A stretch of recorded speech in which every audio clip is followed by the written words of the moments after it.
प्रतिपक्ष सुनील शर्मा ने union budget को ऐतिहासिक और विकसित भारत संकल्प को पाने के लिए एक मील का पत्थर बताया है। जम्मू में न्यूज 18 से बातचीत करते हुए सुनील शर्मा ने कहा कि जम्मू कश्मीर बजट में जम्मू कश्मीर के लिए 2000 करोड़ रुपए की बढ़ोतरी एक अच्छा कदम है और उमर अब्दुल्ला सरकार की समझदारी के आधार पर जम्मू कश्मीर के पूरे विकास का रास्ता साफ करेगा। उन्होंने कहा कि यूनियन बजट में और भी बहुत कुछ है जिससे जम्मू कश्मीर में टूरिज्म और हॉर्टिकल्चर सेक्टर में सुधार होगा। उन्होंने फाइनेंस मिनिस्टर की ओर से डिफेंस बजट में बढ़ोतरी का भी स्वागत किया। आज वित्त वर्षीय 2026-27 के लिए यूनियन बजट पेश किया गया है। मेरे साथ लीडर ऑफ ऑपोजिशन और बीजेपी के सीनियर नेता सुनील शर्मा मौजूद हैं। सर, आप इस बजट को कैसे देखते हैं? मैं सबसे पहले शुभकामनाएं और बधाई देना चाहूंगा देशवासियों को, भारत के नागरिकों को। आज जिस प्रकार से मोदी गवर्नमेंट 3.0 ने जो बजट 2026-27 का पेश किया है, ये अपने आप में एक अकल्पनीय है और जो संकल्प नरेंद्र मोदी जी का है 2047 में विकसित भारत बनाने का, उस तरफ मुझे लगता है कि अग्रसर है। अनेकों योजनाएं, परियोजनाएं, अनेकों जो राजकोषीय बजट है उसको मद्देनजर रखते हुए उठाई हैं। स्पेशली 410 करोड़ रुपया स्पेशल इंडस्ट्रियल प्रमोशन के लिए, इम्प्रूव करने के लिए जम्मू कश्मीर को दिया गया है। 1000 करोड़ रुपया, मुझे लगता है 9925 करोड़ रुपया पुलिस जो हमारा यहाँ पे बजट रहता है उसको दिया गया है, जो गत वर्ष से, पिछले वर्ष से काफ़ी ज़्यादा बताया गया है। मुझे एक विशेष बात लगी क्योंकि हाईलाइट से हमने भी देखी है, जो हमारी भारत सरकार में वित्त मंत्री आदरणीय निर्मला सीतारमण जी ने जिस प्रकार से कहा है कि हम यहाँ पे वर्ल्ड लेवल की वो जो ट्रैकिंग, हाइकिंग का एक प्रमोट करेंगे। इसके अलावा एक और बात जो मुझे बहुत ही अच्छा लगा कि इकोलॉजिकली सस्टेनेबल जो माउंटेनियस जो ट्रायल रखेंगे, इसके लिए भी एक विशेष प्रावधान इस बजट में आदरणीय वित्त मंत्री साहिबा ने किया है। मुझे लगता है कि जो भी यहाँ की डिमांड थी इस सरकार की, उससे कई गुना ज़्यादा दिया है।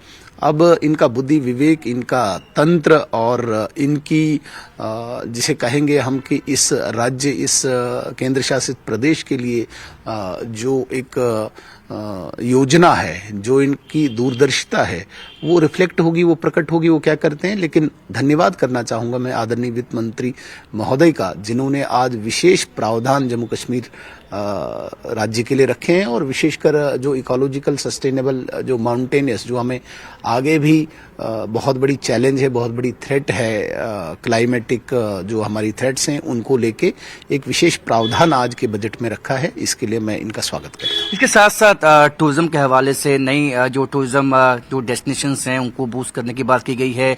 वॉलनट या आलमंड के जो किसान हैं, जो किसान अखरोट या बादाम की खेती करते हैं, उनकी इनकम में बढ़ोतरी करने की बात की गई है। इसका सीधा इम्पैक्ट जो है जम्मू कश्मीर में आपको लगता होगा? देखिए, जिस अनएम्प्लॉयमेंट की हम बात करते हैं जम्मू कश्मीर में, अगर सबसे बड़ी इस वक्त थ्रेट जो है वो नौजवानों में बढ़ता असंतोष है। जो नौजवान इस वक्त पढ़े लिखे या छोटे, थोड़े कम भी पढ़े हैं और जिनके सामने घर की चिंता है, जिनके सामने भविष्य की चिंता है, उनके लिए रोजगार को बढ़ाने के लिए हमारे पास बहुत ज़्यादा यहाँ पे स्कोप है। बट कभी भी जम्मू कश्मीर की सरकार ने उस तरफ ध्यान नहीं दिया, विशेषकर हॉर्टिकल्चर में। हालांकि कश्मीर में एक नेचुरल हॉर्टिकल्चर प्रोडक्शन है, उसमें थोड़ा बहुत तो प्रयास हुआ है वहाँ के फार्मर्स की तरफ से, लेकिन सरकार की तरफ से अगर कोई योजनाएं देके यहाँ के नौजवानों को सेल्फ डिपेंडेंट बनाया जाए तो हमारे यहाँ हॉर्टिकल्चर बहुत ज़्यादा स्कोप है, जिसमें वालनट और आलमंड की प्रोडक्शन का है। वालनट इस वक्त सबसे बेहतर पूरी दुनिया में अगर कहीं पे बनता है वो जम्मू के कुछ जिलों में बनता है। एक अंतिम सवाल ये होगा कि डिफेंस क्षेत्र के लिए भी जो है उसको मजबूती देने के लिए भी खजाने खोल दिए गए हैं। आपको लगता है कि जो डिफेंस है हमारे, क्योंकि ऑपरेशन सिंदूर के बाद जो है इसकी जो ज़्यादा आवश्यकता जो है आपको लगती है कि ये बहुत थी? देखिए, किसी भी देश, किसी भी क्षेत्र, किसी भी टेरिटरी का जो लास्ट लाइफ लाइन होती है वो वहाँ की रक्षा सुरक्षा को लेके होती है। और आज जिस प्रकार से नई नई इनोवेशंस, नई नई ट्रांसफॉर्मेशंस सुरक्षा को लेके है, तो कहीं न कहीं भारत को भी अपनी स्पीड को बढ़ाना होगा। वैसे अगर हम देखें दुनिया के इस पटल पे हम तीसरी बड़ी सैन्य शक्ति हैं और हम अग्रसर हैं कि हम सबसे बड़ी हमारा देश सबसे बड़ी दुनिया की सैन्य शक्ति बने। उसके लिए बजट का बहुत बड़ा अहम रोल है, बजट की बहुत बड़ी महत्वता है। न्यूज 18 से बात करने के लिए बहुत बहुत शुक्रिया। तो कैमरामैन चांद के साथ राजेंद्र वैद, न्यूज 18 जम्मू। केंद्रीय बजट पर कैबिनेट मंत्री सकीना इत्तू का बयान भी सामने आया। उन्होंने कहा कि बजट के कुछ प्रावधान अच्छे हैं, लेकिन असली सवाल यह है कि उन्हें जमीन पर लागू किया जाएगा या नहीं। साथ ही कहा कि बेरोजगारी को खत्म करने और सभी सेक्टरों के विकास पर ध्यान देना जरूरी है। जम्मू कश्मीर को बजट में पर्याप्त ध्यान नहीं दिया गया है। भारत विस्तार जो कि एक AI टूल कश्मीर किसानों, अखरोट किसानों के लिए खास तौर पर फायदेमंद साबित हो सकता है। जैसे किसान उर्दू, कश्मीरी या अपनी मादरी ज़ुबान में रहनुमाई हासिल कर सकते हैं। मौसम और बहार के बारे में बर वक्त इत्तला मिलेगी। अखरोट के बागात की देखभाल, काट छाट, बीमारी और कीड़ों के बारे में साइंसी मशवरे मिलेंगे। मुल्क की बड़ी मंडियों में रोज़ाना के दाम मालूम होंगे। अखरोट की दुरुस्त ग्रेडिंग, खुश्क करना और ज़खीरा करने की रहनुमाई मिलेगी। इससे काफ़ी फ़ायदा मिलेगा एक ग्रोवर को। इसके अलावा हम चाहते हैं कि हमारी फाइनेंस मजिस्ट्रेट से ये बात पहुंचाना चाहते हैं कि आपकी वसादत से कि जो बाहर के अखरोट आते हैं, खासकर चाइना का अखरोट, उससे हमारे कश्मीरी अखरोट को काफ़ी चैलेंज का सामना करना। Union finance minister Nirmala Sitharaman ने आज यूनियन बजट पेश किया है। इस बजट पे जम्मू कश्मीर गवर्नमेंट किस तरह लेती है, मेरे पास बात करने के लिए इस पर है जम्मू कश्मीर की senior cabinet minister Sakina Itoo. News 18 से बात करने के लिए बहुत बहुत शुक्रिया। मैम, जो आज कैबिनेट जो बजट पेश किया गया, आज के बजट में जो उन्होंने प्रोविजंस रखे, अगर हम जम्मू कश्मीर की बात करें तो जम्मू कश्मीर में जो अखरोट है, बादाम है, इसी तरह से अलाइड जो फ्रूट्स हैं, उनको बढ़ावा देने के लिए प्रोविजंस रखे गए हैं और कहा गया है कि जो किसानों को जो इसकी किसानी करते हैं उनको स्पेशल इंसेंटिव्स मिलेंगे और उस फसल को प्रमोट करने के लिए काम किया जाएगा। चलो ठीक है, अगर कुछ इस तरह का रखा है, लेकिन मैं समझती हूँ कि सबसे खासकर मैं जम्मू कश्मीर की बात करूंगी, क्योंकि इस जगह पे ज़्यादा कंसंट्रेट करना चाहिए बजट में, क्योंकि जम्मू कश्मीर के लोगों ने बहुत मुश्किलें झेली हैं। यहाँ बहुत तबाही हुई है, यहाँ इतने सारे लोगों की जानें गई हैं, इंफ्रास्ट्रक्चर को इतना डैमेज पहुँचा हुआ है। तो जब बात करते हैं नया कश्मीर की, तो मेरे ख्याल से बजट में सबसे ज़्यादा जो अहमियत देनी चाहिए थी वो जम्मू कश्मीर में हर सेक्टर को देनी चाहिए थी, सिर्फ हॉर्टिकल्चर को नहीं, बल्कि हॉर्टिकल्चर में भी आप और नए कुछ चीज़ें कर सकते थे जिनसे किसानों को फ़ायदा हो सकते। आप KCC लोन माफ़ कर सकते थे, जो एक बहुत देरीना मांग है, देरीना डिमांड है, खासकर जम्मू कश्मीर के लोगों के, किसानों के, जिन्होंने लोन पे लोन लेके जा रहे हैं बेचारे। और ऊपर से जब हॉर्टिकल्चर का जब मौसम आता है, जब सीज़न होता है, तो उस सीज़न में या तो आपका हाईवे बंद हो जाता है, या तो कोई और मुसीबत आ जाती है, या तो बारिश का कोई मसला होता है, या बर्फबारी का कोई मसला होता है।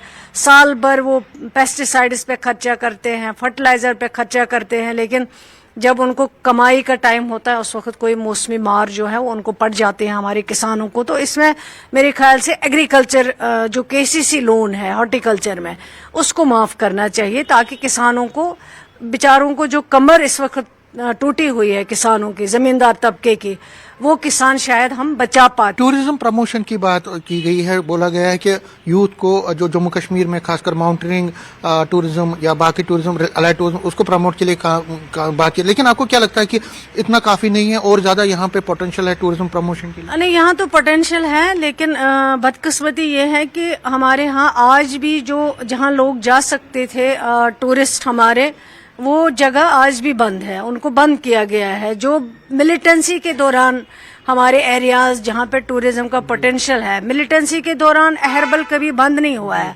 आज वो बंद है, आज वहाँ जा नहीं सकते हैं। इसी तरह कुकरनाग साइड में, इसी तरह कई और एरिया है, जैसे बड़गाम साइड में है या किसी और जगह पे है, जिनको आज बैन लगाया गया। आज वहाँ ना टूरिस्ट जा सकता ना लोकल जा सकता। तो फिर आप कहेंगे टूरिज्म को बढ़ावा दे रहे हैं, पहले इन चीज़ों को खोले और लोगों को वहाँ पे पहुँचाने की बात करिए। और टूरिज्म सेक्टर में बहुत पोटेंशियल है, इसमें कोई दो राय नहीं है। कैमरामैन चांद के साथ में समीर भट्ट, न्यूज़ 18 जम्मू।